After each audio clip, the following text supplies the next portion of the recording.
Hello friends, welcome to the fourth lecture of capacitance. We will continue our study of capacitors. So today's first topic we have here is energy stored in series and parallel combination of capacitors. Right? So whenever we combine capacitors in series or in parallel, how much amount of energy is stored? We know that individually in each capacitor, the energy stored, right? Individually in each capacitor, energy stored can be given by half CV square or half Q into V or half Q square by V. These are the three different formulas which gives us the energy stored in a capacitor, either in terms of capacitor and voltage or in terms of potential and the voltage, Q square by 2C, right? Or in terms of charge and capacitance. So let us see, if we are given a series combination of three capacitors, right, which are connected to the potential of the V volt, what is the energy stored across them? Let us say they have capacitance C1, C2 and C3. Now since they are connected in parallel, we know that effective capacitance will be given by the formula C1 plus C2 plus C3, right? Now using the formulas, this formula, right, what will be the energy stored in the capacitor? So I can write down that the energy stored in the capacitor, the first capacitor, if I multiply, I know that in the series capacitance, what happens? The charge is same across all. So I multiply equation throughout by Q square by 2. So I will write down here multiplying throughout by Q square by 2. So it will be Q square by 2C, Q square by 2C1, Q square by 2C2 and Q square by 2C3. This is the total energy U, energy in the first capacitor, energy in the second capacitor, energy in the third capacitor. So this is the energy stored when the capacitors are connected in the series. Let us see what happens if the capacitors are connected in parallel.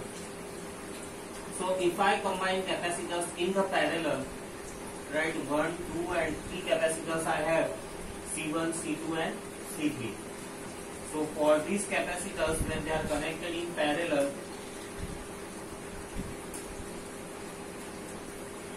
in parallel combination we know that potential across each is same V, whereas the charge is different, right? So for the parallel combination, the formula is effective capacitance will be C, C1 plus C2 plus C3, correct? Now from here we know that potential is same throughout, so multiplying by V square by 2 throughout.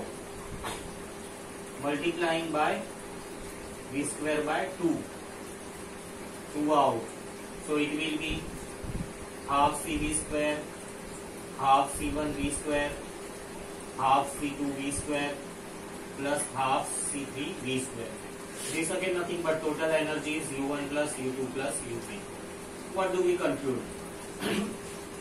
So from both these equations we conclude that the energy stored, either if it is in the series form or it is in the parallel form, the energy stored is algebraic sum of the energy stored in the individual capacitors. If this capacitor is having energy U1, U2 and U3, total energy will be algebraic sum. Even if these three capacitors they are connected in parallel, the energy will be the same. So by this derivation we prove that irrespective of the combination of capacitors, irrespective of the combination either series or parallel, the energy stored is algebraic sum of the energy possessed by individual capacitors. Then the next topic which we have is common potential. Common potential. Let us say we have two different capacitors, right? Let us say this is the one capacitor C1 and there is another capacitor C2. This capacitor is charged to the V1 volt and this capacitor is charged to the V2 volt. We obviously by the formula we can say charge in the first capacitor will be C1 V1 and charge in the second capacitor will be C2 V2. what happens if both these capacitors are connected, right? So if both the capacitors are connected, let us say if they are connected this way, what will happen? If both cap are connected, what will happen? What happens?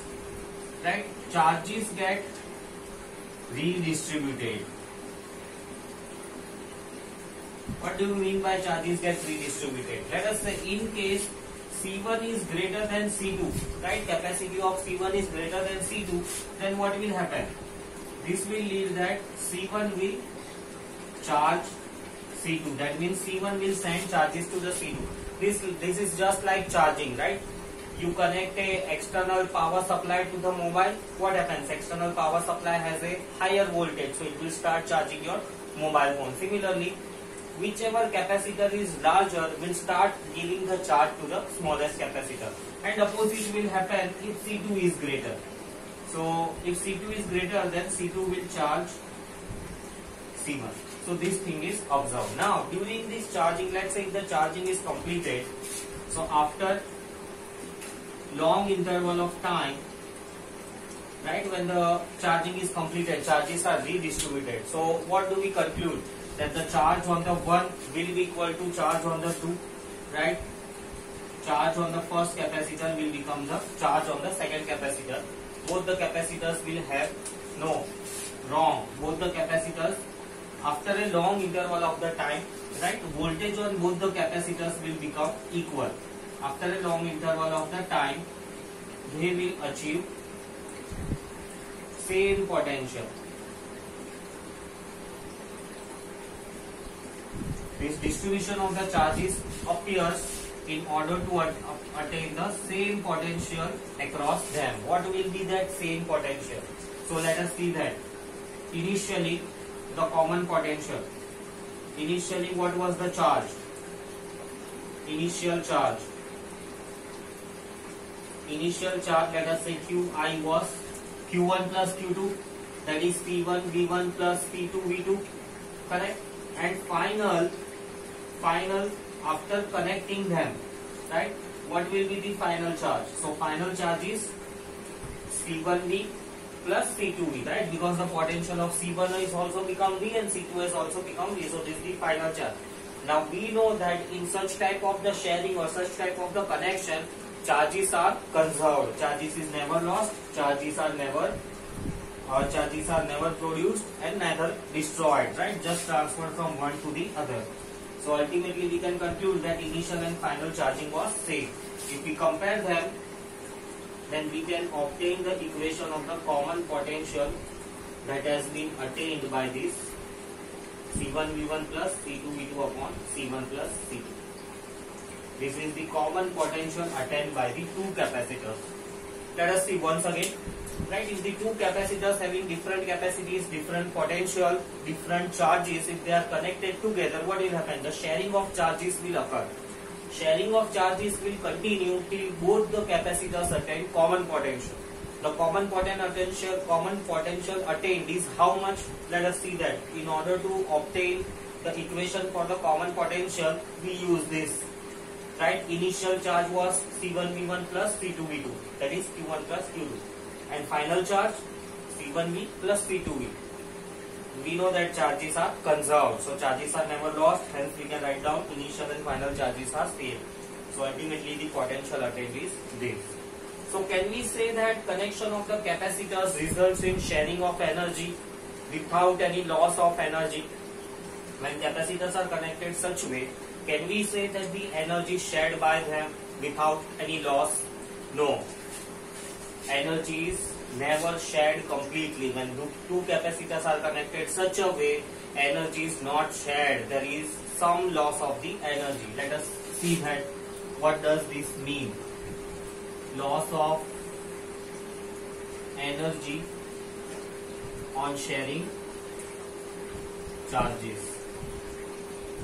So let us say similar combination when the charges are shared, what will happen? So let us calculate what is the initial amount of the energy. So initial amount of energy was half C1V square plus half C2V square, correct? And what will be the final amount of the energy? The final amount of the energy will be half, right? Total capacitance is how much? C1 plus C2, right? Parallel combination, and the common potential is V square. Now if you evaluate both these equations, you will find that UI is greater than UF. Energy of initial energy is greater than the final energy, and this results to the conclusion that energy is lost while sharing the charges. Where does this energy lost go, and why this loss of energy occurs? So the energy is lost in form of heat, arc, right? What is arc? Both the capacitors, right? When they are charged, as soon as you bring their contacts, as soon as you bring their legs in contact, there will be a small spark. This small spark will result in the loss of energy. As the charge from one capacitor flows to the another capacitor, energy will be lost in the form of heat. The leads, right, the connections, they have resistance, hence the energy is lost. So that is the loss of energy on the sharing charges. The next topic which we have is polar and non-polar dielectrics. What do we mean by polar and non-polar dielectric? It's very simple, right? We can write down in words that dielectrics which has polar nature. I hope you know what is a polar nature. Polar nature means naturally they have charges on them. Naturally they have charges on them. I'll write down in brackets, naturally they have charges. Right? Dielectrics which has polar nature are called polar dielectrics. Polar dielectrics. Now let us see what are the examples of the polar dielectrics. H2O is the example of polar dielectrics. Previous lectures I had shown that in case of the H2O, oxygen has higher electronegativity. It attracts the bonded pair of electrons towards itself, as a result of which hydrogen acquires slight positive charge and oxygen acquires slight negative charge. So this is again polar nature. HCl, again in the case of the HCl, hydrogen acquires slight positive charge, chlorine acquires slight negative charge. So this is dielectrics which has charges. So those are called as polar dielectrics. Then there are also dielectric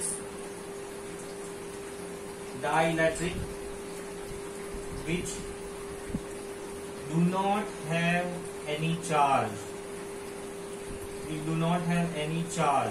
Are called non-polar dielectrics. Example of the non-polar dielectrics are H2, CH4. These are the molecules, right? Two hydrogen atoms. So shared pair of electrons lie exactly in this atom. So none of them is positive, none of them is negative. So this is a non-polar dielectric. CH4 also, if you see its structure, CH4, it's a symmetric structure, hence here also there is no charge. No one is positive, no one is negative, right? So these are the examples of the non-polar dielectrics. Now what happens when these dielectrics are subjected to the electric field? So this is a quite longer and lengthier derivation. When the dielectrics are subjected to the electric field, let us see here. So we'll discuss when the dielectrics are placed in an electric field, what happens. So the topic is dielectric polarization. Dielectric polarization. So let us see what happens. So there is an electric field in the space, and in this electric field some dielectric material is placed. Right? Let us say this is a block of a dielectric material. This is a block of a dielectric material. External electric field is denoted by the E0. What will happen to this dielectric material? Dielectric material, it can be either polar, right, or it can be non-polar. Polar, they already have a charge, and due to charge, electric field will be produced inside the dielectric. What will be the electric field produced by the dielectric? let us say dielectrics produce some electric field EP inside them. Similarly, in the case of non-polar dielectrics, when non-polar dielectrics are placed in electric field, due to electric field, such molecules, such non-polar molecules, they get slightly distorted. I write down here, under action of external electric field, non-polar molecules get polarized. This is simple thing that due to external electric field, what will happen? This electron will be pulled towards positive side, right? And the hydrogen atoms will be pushed to the other side. So such type of the distortion will occur. Ultimately, negative and positive charges will come into existence. So when dielectric is placed in an external electric field, either dielectric may be polar or non-polar, right? There is some electric field generated inside the dielectric. So when the dielectric is placed in an external electric field, the dipole moment that is produced inside, let us say the dipole moment produced, right, is dipole moment induced. It is given by alpha epsilon naught E naught. This is obtained experimentally. Alpha, it is called as atomic or molecular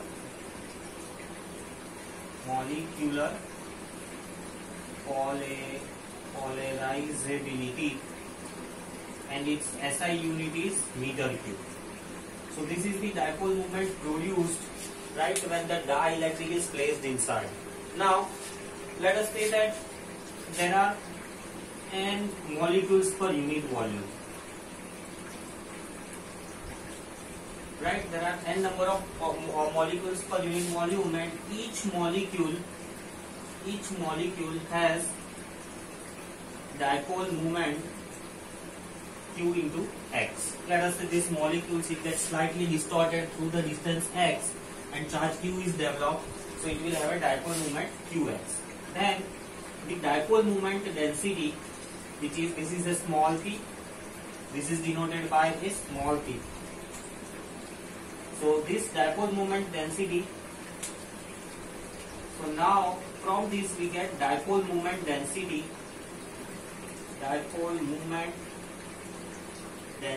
which is given by density of the atoms or molecule into dipole moment of the each molecule. That is the dipole moment density. Now let us find out the electric field inside this material. So outside it is E naught, inside it is EP. So what will be the net electric field? The net electric field E will be the outside electric field minus inside electric field. This is the electric field produced due to polarization. Let us evaluate what is the electric field produced due to polarization. Electric field produced due to polarization is given by, right, charge density upon epsilon. Charge density, sigma I is the bound charge density. What do you mean by bound charges? Bound charge density. Bound charges means these are the charges produced due to polarization. This one we can further write down as charge per unit area, right? Charge per unit area. If you calculate its SI unit, what will be the SI unit of dipole moment density? So here we know this is measured in terms of coulomb meter, and the SI unit of air, which is per molecules per unit volume. So that is meter cube. So this will be ultimately coulomb meter square. So coulomb and meter square, this can be replaced as this dipole moment density P by epsilon, capital P by epsilon. P, this dipole moment density is also called as dielectric polarization. Dielectric polarization. Right. Now let us substitute those values in the E. So now E will be modified as E will be equal to E naught into the value of EP. EP we have got by P by epsilon. Right. Now one more thing to notice here is this dielectric polarization P. The dielectric polarization P is directly proportional to the electric field. From this equation itself we conclude, right? Epsilon naught is constant. E naught is constant, epsilon is constant, so P is directly proportional to the E. From this one we can conclude that P is equals to epsilon zeta E. Right? From this proportionality we obtain this relation where this zeta is called as electrical susceptibility.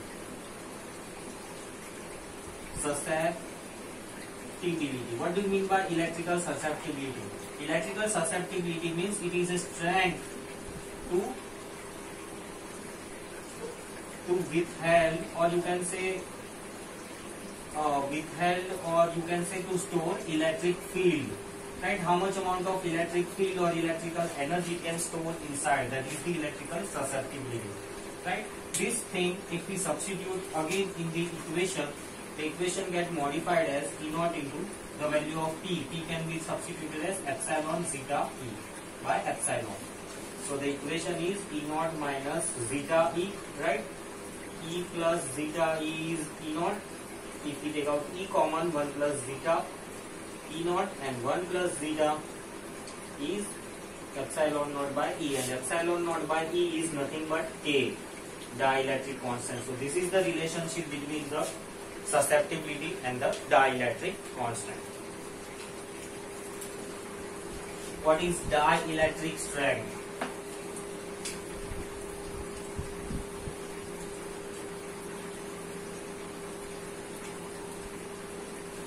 Dielectric strength, it is measured in the terms of kilovolt per millimeter. Kilovolt per millimeter. This means that whatever dielectrics we have, it is capacity to withstand the electric field, or you can say potential gradient, that is dV by dr, without any leakage. Right? Now see, zeta and dielectric strength, these both are the different things. Zeta is means how much it can store inside, right? And that is dielectric strength is it can store inside but without any further leakage. Now where do you find this dielectric strength, or where do you find this dielectrics? The simple dielectrics, common dielectrics that we see are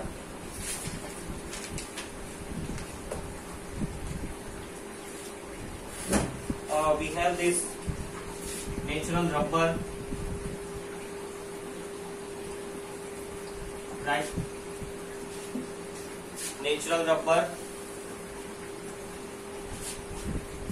mica, air, vacuum, right? And for this material, if I write down the values of dielectric constant and the susceptibility, dielectric constant and dielectric strength. So the value of the K for the natural rubber is 2.7 to 5.0, and its dielectric strength is 18 to 24. Dielectric strength, it is measured in terms of kilovolt per mm. That means for 1 mm of rubber, 1 mm of rubber can tolerate 1000 volt of potential difference. Let us say these are the two terminals, right? And between these two terminals, if there is a rubber, how much amount of potential difference this rubber will tolerate? 1000 volt. If more than 1000 volt appears, then the current will start flowing from one terminal to this another terminal. You might have seen in the railway lines, right? Railway wires, they are hanged through some type of discs. Those discs are made up of mica. Mica has a high dielectric strength. Let us see how much dielectric strength it has. Its K is 627 and its dielectric strength is 80. That means it can stand 80,000 volt. So whatever potential is in the overhead lines till 80,000 volt, that mica disc can tolerate. If the voltage exceeds this 80,000 volt, then the disc, the dielectric strength will break and the current will be conducted from the pole to the ground. Right? And such type of conduction is nothing but a loss. So dielectrics, they do not break down with such high voltages. Let us see what is the dielectric strength of the air. Dielectric strength of the air, dielectric constant is 1 and the value is 0.6. Air cannot tolerate much large amount of the 0.8. Air cannot tolerate large amount of the electric fields. And for vacuum, again the value is 1, but its dielectric strength is infinity. However, we cannot create vacuum. Creation of vacuum 100% it is impossible, right? It's only possible in the space. So these are the some general discussions about the dielectrics, their strength.